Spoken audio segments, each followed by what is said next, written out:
பெரியாறு அணை பின்னணியில் எழுதப்பட்ட நீர் அதிகாரம் நாவல் இப்போது ஆடியோ ஃபார்மேட்ல விகடன் பிளேல. விகடன் ஆப்பை இன்ஸ்டால் பண்ணுங்க, பிளே ஐகானை கிளிக் பண்ணி நீர் அதிகாரம் நாவலை லிசன் பண்ணுங்க.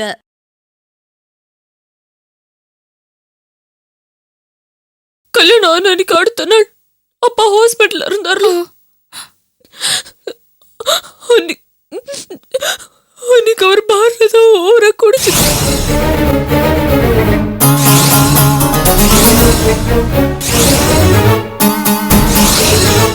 நான் போன் பண்ணப்போ இந்த பார்ல வேலை செய்யற பையன் தான் போன் எடுத்தான். அதுக்கப்புறம் நான் போய் அவரை கூட்டிட்டு ஆட்டோல வீட்டுக்கு போய் சேர்றதுக்குள்ள போதும் போதும் ஆயிடுச்சுக்கா. இந்த மாதிரி வேற யாருக்காவது நடக்குமா? எனக்கு நடந்திருக்கு. அது மட்டும் இல்லக்கா, ஒவ்வொரு தடவையும் அவர் சக்தி கிட்ட போய் அடிதடி தகராறு பண்ணிட்டு போலீஸ் ஸ்டேஷனுக்கு போகும்போது என் மனசு படுற வேதனை யாருக்குமே தெரியாதுக்கா. சக்தி உடனே என் மேல கோவப்படுறா. அவர் பண்றது பிடிக்காம அதை தடுக்கவும் முடியாம என் புருஷனை யாருக்கிட்டையும் விட்டு கொடுக்க கூடாதுங்கிறதுக்கு அவர் பண்ற அசிங்கத்துக்கெல்லாம் சப்ப கட்டிக்கிட்டு வாழ்க்கை வாழ்ந்துட்டு இருக்கேங்க. கண்மணி, இன்னி வரைக்கும் அவர் என்கிட்ட ஒரு தடவை கூட அன்பா நடந்துகிட்டதே கிடையாது. சக்தியால ஏற்பட்ட அவமானத்துக்கு அவரு என்ன பழி வாங்குறாருக்கா. ஆனா சக்திக்கு நான் என் புருஷன் ஆடக்கலையேன்னு கோவம். வேடிக்கையா இல்லம்மா, அவளுக்கு உன்னோட இக்கட்டான சூழ்நிலை அவளுக்கு புரியல. சுயநலவாதிகளுக்கு எப்படி அடுத்தவங்களோட சூழ்நிலை புரியும்? ஆனா இந்த பிரச்சனையெல்லாம் சக்தியால தான் நினைக்கும் போது எனக்கு அவன் மேல கோவம் வருதானுக்க செய்யும். பாக்கலக்கா, இவங்க பணம் கொடுத்தா நாங்க போவேன். காலப்போக்குல நிலைமை சரியானாலும் ஆகலாம். ஆனா ஒண்ணுக்கா, இதுக்கெல்லாம் காரணமே அந்த சக்தி தான். அவன் மேல இருக்கிற கோவம் போகும்னு எனக்கு தோணலக்கா. கண்மணி, பாரு, எல்லாம் சரியாயிடும். வா.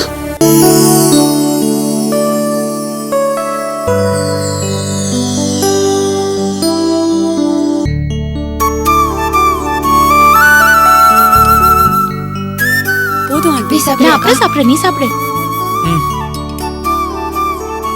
உன்னை பாக்குறதுக்கு ஆச்சரியமா இருக்கு கவிதா. 4-5 வருஷத்துக்குள்ள இப்படி வளர்ந்துட்டியே. உங்க அம்மாவும் அப்பாவும் பிஸியா இருக்கிறதுனால இங்க எல்லாம் அடிக்கடி வர முடியறது இல்ல. ஆமா, இனிமே நீ சென்னையில தானே தங்கி படிக்க போற? ஆமா ஆண்டி. மதுரையில வளர்ந்த பொண்ணு இங்க எங்க தங்கி படிக்க போற? இங்க ஹாஸ்டல்ல தான் தங்கி படிக்க போறேன் ஆண்டி. அம்மா, கவிதா ரொம்ப ஷார்ப். அவளே எல்லாத்தையும் மேனேஜ் பண்ணிப்பா. நீ தங்க போற ஹாஸ்டல் ரொம்ப நல்லா இருக்கும். அங்க என் ஃப்ரெண்ட் ஒருத்தி கூட தங்கி இருக்கா. அப்படியா? என்னம்மா கவிதா, டிஃபன்லாம் நல்லா இருக்கா? ரொம்ப பிரமாதமா இருக்காங்க. நல்லா சாப்பிடுமா. டேய் சரியா, சைட்ல வேலைலாம் சரியா நடக்குதா?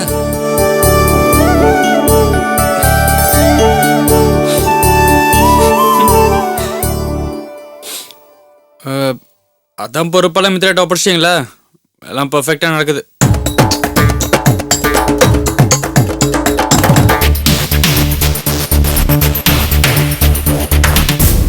ஏய், என்னடா ஒரு மாதிரியா சொல்ற? கலையரசு, நீ அவ்வளவு தூரம் சொன்னல்ல, நாம ஊருக்கு போயிருக்கும்போது இதுங்க ரெண்டும் மித்ரா கிட்ட வம்பு பண்ணிட்டு தான்ப்பா இருந்திருக்கோம். அத்தை, அந்த மாதிரிலாம் எதுவுமே இல்ல. அன்னைக்கு அப்பா போட்ட போடல இப்பெல்லாம் சரியான மித்ரா வச்சு தட்டுறதே இல்ல, தெரியுமா? அப்படியாம்மா? ஆமா சார். தெரியுமாப்பா? ஆமாப்பா, நீங்க வேற சொன்னீங்க, அத்தை வேற என்கிட்ட கோச்சுட்டாங்க. சரி, பெரியவங்க சொல்றீங்க, அதான் இப்ப மித்ரா எது சொன்னாலும் ஏத்து பேசுறதே இல்லப்பா. இப்ப நம்ம குடும்பம் ஒரு சமாதான கூடமா மாறிடுச்சு. எல்லாரும் எல்லார்கிட்டயும் பணிவா நடந்துக்கிறாங்க.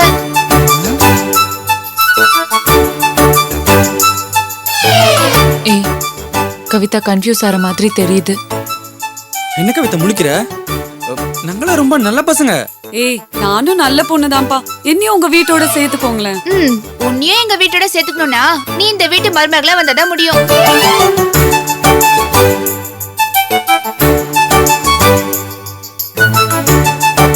ஏய், என்ன பேசுற? கவிதா அவங்க அப்பா அம்மாக்கு ஒரே பொண்ணு. அவங்க வீட்டுக்கு மாப்பிள்ளை எப்படி வரணும்னு அவங்க நினைச்சிருக்காங்களோ. அப்படிலாம் ஒண்ணும் இல்ல. எனக்கு வரப்போற ஹஸ்பண்ட் ஏன் சாய்ஸா தான் இருக்கணும். தப்பா எடுத்துக்காதம்மா, அவ ஏதோ தமாஷா சொல்லிட்டா. பரவாயில்லம்மா. சரி கீர்த்தனா, கவிதையை கொண்டு போய் ஹாஸ்டல் விட்டு வந்துட்டியா? சாரிப்பா, எனக்கு கிளாஸ் இருக்கு, என்னால போக முடியாது. அப்படியா? அப்பா செழின்னு வெட்டியா தானே இருக்கு, அது ஏய். வேணா. கேளுத. சரியா, கவிதையை கொண்டு போய் ஹாஸ்டல் விட்டு வந்துடு. சரிப்பா. நீ சாப்பிடலமா? சாப்பிட்டாச்சுமா. சைட்டுக்கு போலையா? இதோ போறேன், கிளம்புறேன். நீ சாப்பிட்டுட்டு ரெடியா? சரிங்கம்மா. கவிதா மத்தியானத்துக்கு என்ன சமைக்கட்டுமா? இல்ல ஹாஸ்டல் போனதும் கேண்டீன்ல பாத்துக்கிறேன். சரி சரியா, பத்திரமா கொண்டு போய் விட்டுட்டு வா. சரிம்மா.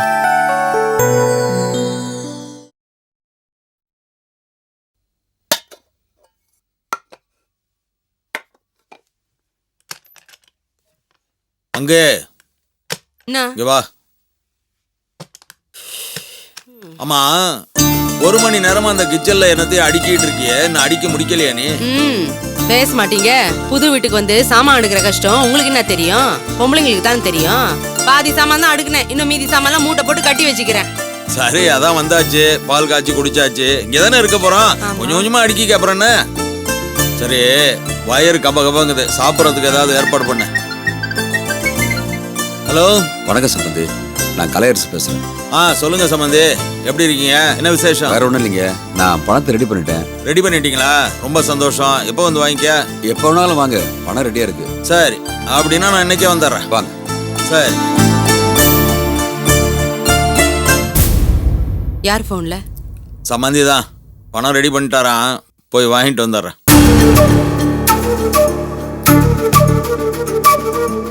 என்ன என்ன இப்படி முறைக்கிற?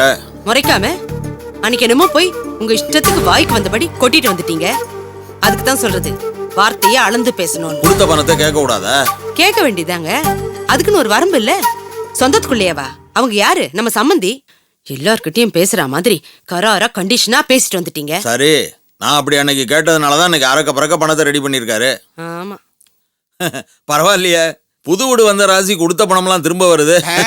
சரி வா, போய் வசூல் பண்ணிட்டு வந்துருவோம். நானும் கூட வரட்டா? வாயண்டா. டேய் நில்லு, எங்க பாரு, நானும் வரட்டான்னு. அவர் தான் விவரம் இல்லாம நடந்துகிட்டு இருக்காரு. போங்க, பணத்தை ரெடி பண்ணிட்டாருல, மூட்டையை கட்டி அள்ளி எடுத்துட்டு வாங்க. போங்க. நில்லுங்க நில்லுங்க நில்லுங்க. டேய், அதான் பணத்தை ரெடி பண்ணிட்டாங்கல்ல, இனிமே கண்மணி இன்னத்துக்கு அங்க இருக்கணும். போய் கூட்டிட்டு வாய்ந்துரு. என்னால போக முடியாதுமா. அவ வந்தா வரட்டும், வரலன்னா அங்கேயே இருக்கட்டும், எனக்கு என்ன? சரியானவன். நீங்க பணத்தை மட்டும் எடுத்துட்டு வராதீங்க, நம்ம மருமகளையும் கூட்டின்னு வாங்க. சரி சரி, நீ வாப்பா. வரேன் வரேம்மா.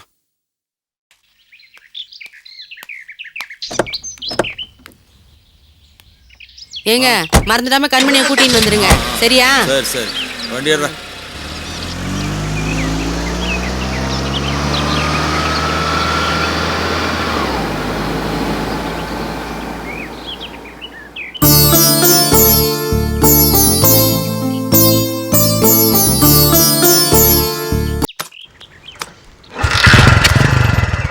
போயிட்டு வரேன் அங்கிள், போயிட்டு வரேம்மா. கவிதா, ஹாஸ்டல் போயிட்டு அப்படியே அங்கேயே செட்டில் ஆயிடாத. சனி ஞாயிறு மற்ற லீவ் நாள்லாம் இங்க வந்துருமா? கண்டிப்பா அங்கிள். ஃபோன் பண்ணா கீர்த்தனை வந்து கூட்டு வந்துருவா. சரி. எது வேணாலும் ஃபோன் பண்ணு. சரி. உனக்கு இங்க ஒரு வீடு இருக்குன்னு நினைச்சுக்க, சரியா? Thanks uncle. போயிட்டு வரேம்மா. சரியா? ஜாக்கிரதையா போயிட்டு வா.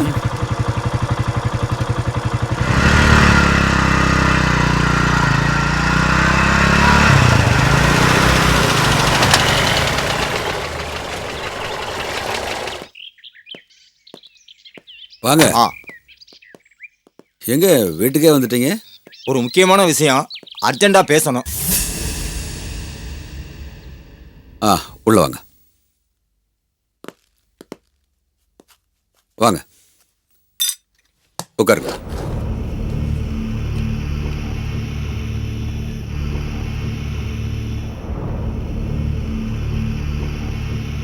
ஏதாவது சாப்பிட்றீங்களா? இல்ல பரவாயில்ல இருக்கட்டும்.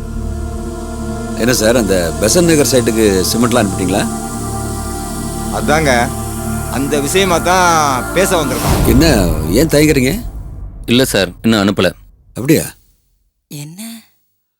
நாளைக்கு அங்கே கான்கிரீட் போடணுமே சார், நீங்கள் ஏன் அனுப்பலை?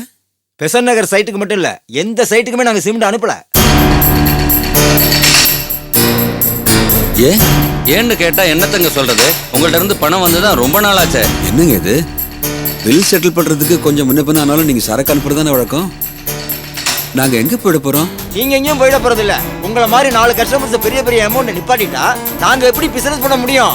பாருங்க, சிமெண்ட் பாக்கி 20 லட்சம் ரூபாய் தாண்டிருச்சு. அது போக கம்பி அது இதுன்னு ஒரு 17 லட்சம் ரூபாய்க்கு மேல இருக்கும். அதுவும் இல்லாம ஆந்திராவில இருந்து சரக்கு எடுத்து வந்த லாரி அங்கே ஏதோ பிரச்சனை நிக்கிறான். பணத்தை எடுத்துட்டு அப்பதான் ரிலீஸ் பண்றீங்கிறான். இந்த மாதிரி எங்களுக்கு 1008 பிரச்சனை. எங்களுக்கு தர வேண்டிய பணத்தை தராம நீங்க பாட்டுக்கு உங்க வேலையை பார்த்துட்டு இருக்கீங்க. என்னங்க ரொம்ப வித்தியாசமா பேசுறீங்க?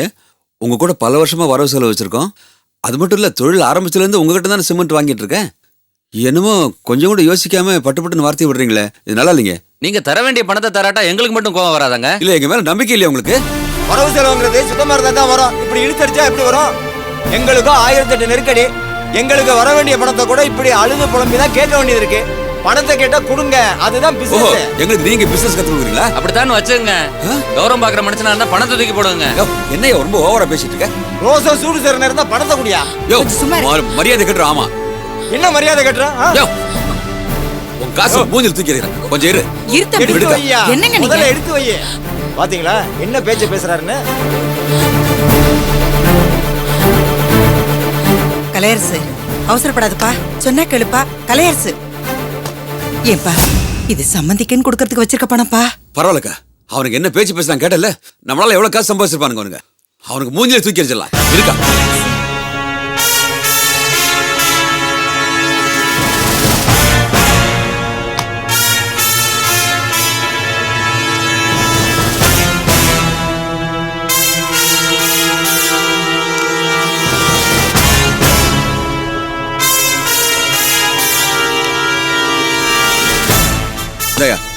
இதுல 40 லட்சம் ரூபாய் இருக்கு.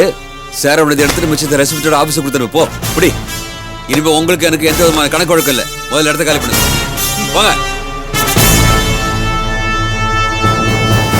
ஏன்பா சம்மந்திக்கு என்ன பதில் சொல்ல போற? ஃபோன் பண்ணி அவருக்கு நாம கொண்டு வந்து தரேன்னு சொல்லுவோம்.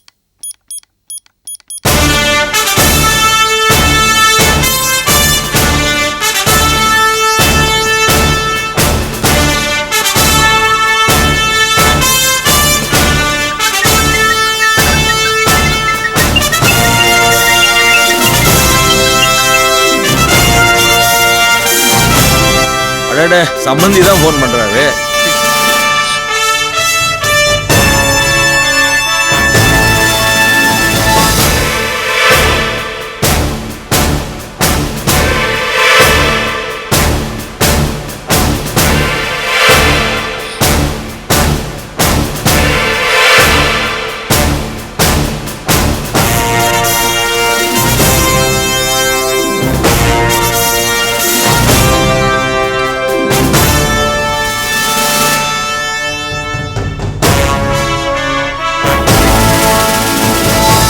விமர்சனங்கள் வரவேற்கப்படுகின்றன. முல்லை பெரியாறு அணை பின்னணியில் எழுதப்பட்ட நீர் அதிகாரம் நாவல் இப்போது ஆடியோ ஃபார்மேட்ல விகடன் பிளேல. விகடன் ஆப்பை இன்ஸ்டால் பண்ணுங்க. பிளே ஐகானை கிளிக் பண்ணி நீர் அதிகாரம் நாவலை லிசன் பண்ணுங்க.